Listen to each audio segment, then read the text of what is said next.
ಪ್ರತಿದಿನ ನಾವು ನಮ್ಮ ಅಡುಗೆ ಮನೆಯಲ್ಲಿ ಸ್ಟವ್ ಆನ್ ಮಾಡಿದ ತಕ್ಷಣ ಒಂದು ನೀರಿ ಜ್ವಾಲೆ ಹೊತ್ತುಕೊಳ್ಳುತ್ತೆ ಅಲ್ವಾ? ಅದರ ಹಿಂದೊಂದು ದೊಡ್ಡ ಅದ್ಭುತವಾದ ಕಥೆಯೇ ಇದೆ. ನಾವು ಬಳಸೋ ಆ ಕೆಂಪು ಸಿಲಿಂಡರ್ ಅಂದ್ರೆ LPG ನಮ್ಮ ಮನೆ ತಲುಪೋಕು ಮುಂಚೆ ಸಾವಿರಾರು ಕಿಲೋಮೀಟರ್ ಪ್ರಯಾಣ ಮಾಡಿ ಬಂದಿರುತ್ತೆ. ಹಾಗಿದ್ರೆ ಬನ್ನಿ ಇವತ್ತು ಆ ಪ್ರಯಾಣದ ಬಗ್ಗೆ ತಿಳಿದುಕೊಳ್ಳೋಣ. ಯೋಚನೆ ಮಾಡಿ, ಜಸ್ಟ್ ಒಂದು ನಾಬ್ ತಿರುಗಿಸಿದ್ರೆ ಸಾಕು ನಮಗೆ ಬೆಂಕಿ ಸಿಗುತ್ತೆ. ಆದರೆ ಆ ಒಂದು ಕ್ಷಣದ ಸೌಲಭ್ಯದ ಹಿಂದೆ ಇಡೀ ಜಗತ್ತನ್ನೇ ಸುತ್ತುವ ಒಂದು ಬೃಹತ್ ಪ್ರಕ್ರಿಯೆ ಇದೆ.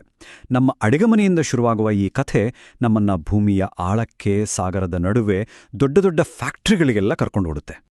ಸರಿ, ಹಾಗಾದ್ರೆ ಎಲ್ಲಕ್ಕಿಂತ ಮೊದಲು ನಮ್ಮ ಕಥೆಯ ಹೀರೋ ಬಗ್ಗೆನೇ ತಿಳ್ಕೊಂಡ್ಬಿಡೋಣ. ಈ LPG ಅಂದ್ರೆ ಅಸಲಿಗೆ ಏನು? ಆ ನೀಲಿ ಜ್ವಾಲೆಗೆ ಅಷ್ಟೊಂದು ಶಕ್ತಿ ಎಲ್ಲಿಂದ ಬರುತ್ತೆ? LPG ಅಂದ್ರೆ ಲಿಕ್ವಿಫೈಡ್ ಪೆಟ್ರೋಲಿಯಂ ಗ್ಯಾಸ್. ಕನ್ನಡದಲ್ಲಿ ಹೇಳೋದಾದ್ರೆ ದ್ರವೀಕೃತ ಪೆಟ್ರೋಲಿಯಂ ಅನಿಲ. ಇದೊಂದು ಹೈಡ್ರೋಕಾರ್ಬನ್ ಗ್ಯಾಸ್ಗಳ ಒಂದು ಪವರ್ಫುಲ್ ಮಿಶ್ರಣ. ಇದರಲ್ಲಿ ಮುಖ್ಯವಾಗಿರೋದು ಪ್ರೊಪೇನ್ ಮತ್ತು ಬ್ಯೂಟೇನ್. ಇದರ ಅಸಲಿ ಮ್ಯಾಜಿಕ್ ಏನಪ್ಪಾ ಅಂದ್ರೆ, ಅನಿಲ ರೂಪದಲ್ಲಿರೋ ಇದನ್ನ ಸಿಕ್ಕಾಬಟ್ಟೆ ಒತ್ತಡ ಹಾಕಿ ದ್ರವ ರೂಪಕ್ಕೆ ತರ್ತಾರೆ. ಯಾಕೆ ಹೀಗೆ ಮಾಡ್ತಾರೆ ಅಂದ್ರೆ, ಸಾಗಾಟಕ್ಕೆ ಮತ್ತೆ ಸಂಗ್ರಹ ಮಾಡಿಡೋಕೆ ತುಂಬಾನೇ ಸುಲಭ ಆಗುತ್ತೆ. ಸರಿ, ಈ LPG ನಮಗೆ ಎಲ್ಲಿಂದ ಸಿಗುತ್ತೆ? ಇದು ನೇರವಾಗಿ ಭೂಮಿಯಿಂದ ಸಿಗುವ ವಸ್ತುವಲ್ಲ. ಬದಲಾಗಿ ಇದು ಬೇರೆ 2 ಪ್ರಮುಖ ಇಂಧನಗಳನ್ನು ತಯಾರಿಸುವಾಗ ಸಿಗುವ ಒಂದು ಬೈ ಪ್ರಾಡಕ್ಟ್, ಅಂದ್ರೆ ಉಪ ಉತ್ಪನ್ನ. ಈ ಚಾರ್ಟ್ ನೋಡಿದ್ರೆ ನಿಮ್ಗೆ ಕ್ಲಿಯರ್ ಆಗಿ ಗೊತ್ತಾಗುತ್ತೆ. ನೋಡಿ, ಸುಮಾರು 60% LPG ನೈಸರ್ಗಿಕ ಅನಿಲವನ್ನ ಸಂಸ್ಕರಿಸೋದ್ರಿಂದ ಬಂದ್ರೆ ಉಳಿದ 40% ಕಚ್ಚಾ ತೈಲ ಅಂದ್ರೆ ಕ್ರೂಡ್ ಆಯಿಲ್ನಿಂದ ಸಿಗುತ್ತೆ. ಅಂದ್ರೆ ನಮ್ಮ ಗಾಡಿಗೆ ಹಾಕೋ ಪೆಟ್ರೋಲ್ ಡೀಸೆಲ್ ತಯಾರಾಗೋ ಜಾಗದಲ್ಲೇ ನಮ್ಮ ಅಡಿಗೆ ಮನೆಗೆ ಬೇಕಾದ ಗ್ಯಾಸ್ ಕೂಡ ತಯಾರಾಗುತ್ತೆ. ಅಚ್ಚರಿ ಅಲ್ವಾ? ಸರಿ, ಇಡೀ ಪಯಣದ ಒಂದು ನೀಲನಕ್ಷೆ ಇಲ್ಲಿದೆ ನೋಡಿ. ಸಮುದ್ರದ ನಡುವೆ ಇರೋ ತೈಲಬಾವಿಗಳಿಂದ ಶುರುವಾಗಿ ಬೃಹತ್ ಸಂಸ್ಕರಣಾ ಘಟಕಗಳ ಮೂಲಕ ಕೊನೆಗೆ ನಮ್ಮ ಮನೆ ಬಾಗಿಲಿಗೆ ಆ ಕೆಂಪು ಸಿಲಿಂಡರ್ ಬಂದು ತಲುಪುವವರೆಗಿನ ಸಂಪೂರ್ಣ ಹಾದಿಯನ್ನ ನಾವೀಗ ಒಂದೊಂದಾಗಿ ನೋಡೋಣ.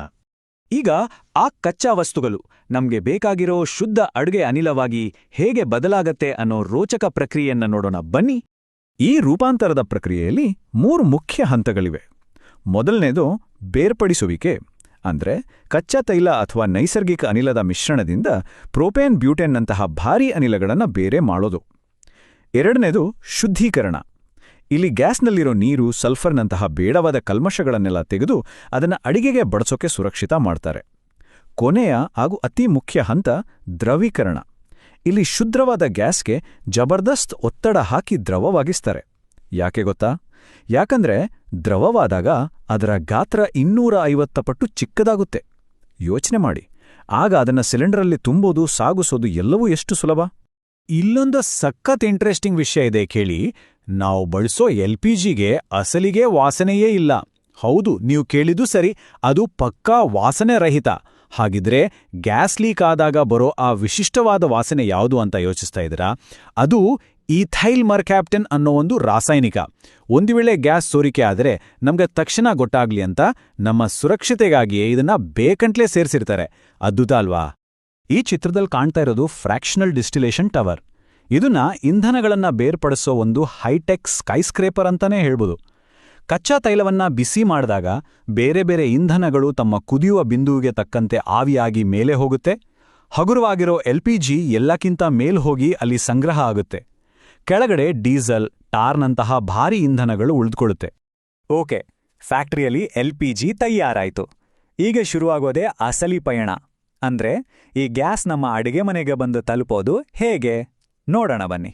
LPG ಸಾಗಾಟಕ್ಕೆ 2 ಪ್ರಮುಖ ದಾರಿಗಳಿವೆ. ಒಂದು ನಿರಂತರ ಹರಿವು, ಅಂದ್ರೆ ನಮ್ಮ ಮನೆಗೆ ನೀರು ಪೈಪ್ನಲ್ಲಿ ಬರುವ ಹಾಗೆ ಸಾವಿರಾರು ಕಿಲೋಮೀಟರ್ ಉದ್ದದ ಪೈಪ್ಲೈನ್ಗಳ ಮೂಲಕ ಗ್ಯಾಸ್ ಸಾಗಿಸ್ತಾ ಇರೋದು.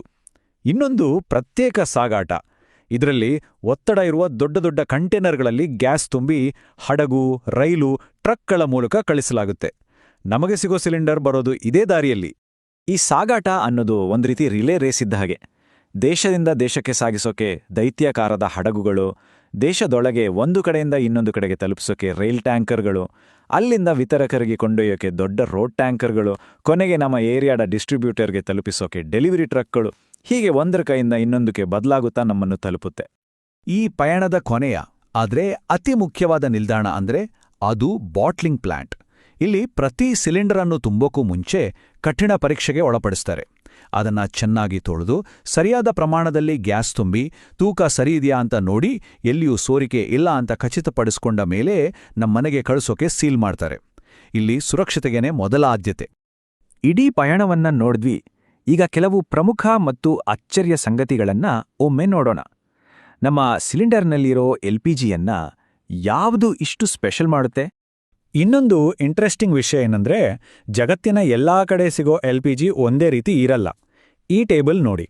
ಭಾರತದಲ್ಲಿ ಪ್ರೋಪೇನ್ ಬ್ಯೂಟೇನ್ ಮಿಶ್ರಣ ಹೆಚ್ಚು ಕಡಿಮೆ ಸಮನಾಗಿರುತ್ತೆ.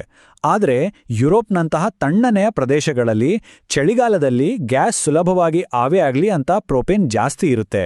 ಅದೇ ಬೇಸಿಗೆಯಲ್ಲಿ ಬಿಸಿಲಿಗೆ ಸಿಲಿಂಡರ್ ಒಳಗೆ ಒತ್ತಡ ಹೆಚ್ಚಾಗಬಾರ್ದು ಅಂತ ಬ್ಯೂಟೇನ್ ಜಾಸ್ತಿ ಇರುತ್ತೆ. ಅಂದ್ರೆ ಹವಾಮಾನಕ್ಕೆ ತಕ್ಕಂತೆ ಗ್ಯಾಸ್ನ ರೆಸಿಪಿನೇ ಬದಲಾಯಿಸ್ತಾರ. ಹೀಗೆ ಭೂಮಿಯ ಆಳದಲ್ಲಿ ಕೇವಲ ಒಂದು ಉಪ ಉತ್ಪನ್ನವಾಗಿ ಹುಟ್ಟಿ ಬೃಹತ್ ಕಾರ್ಖಾನೆಗಳಲ್ಲಿ ರೂಪಾಂತರಗೊಂಡು ಸಾಗರಗಳನ್ನೇ ದಾಟಿ ಕೊನೆಗೆ ನಮ್ಮ ಅಡುಗೆಮನೆಯಲ್ಲಿ ಒಂದು ಸಣ್ಣ ನೀಲಿ ಜ್ವಾಲೆಯಾಗಿ ಬೆಳಗುವ ಈ LPGಯ ಪ್ರಯಾಣ ಇದೆಯಲ್ಲ, ಇದು ನಿಜಕ್ಕೂ ಆಧುನಿಕ ತಂತ್ರಜ್ಞಾನ ಮತ್ತು ಜಾಗತಿಕ ಸಾಗಾಟ ವ್ಯವಸ್ಥೆಯ ಒಂದು ಅದ್ಭುತ ಸಾಧನೆ.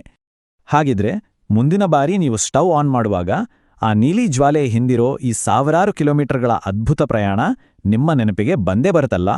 ನಮ್ಮ ಸುತ್ತಮುತ್ತಲಿನ ಇಂಥ ಸಾಮಾನ್ಯ ವಿಷಯಗಳ ಹಿಂದಿನ ಅಸಾಮಾನ್ಯ ಕಥೆಗಳನ್ನು ತಿಳಿದುಕೊಳ್ಳೋಕೆ ನಿಮ್ಗೆ ಇಷ್ಟವಾಗಿದ್ರೆ ಖಂಡಿತ ನಮ್ಮ ಚಾನಲ್ಗೆ ಸಬ್ಸ್ಕ್ರೈಬ್ ಮಾಡಿ. ಮುಂದಿನ ವಿಶ್ಲೇಷಣೆಯಲ್ಲಿ ಮತ್ತೆ ಸಿಗೋಣ.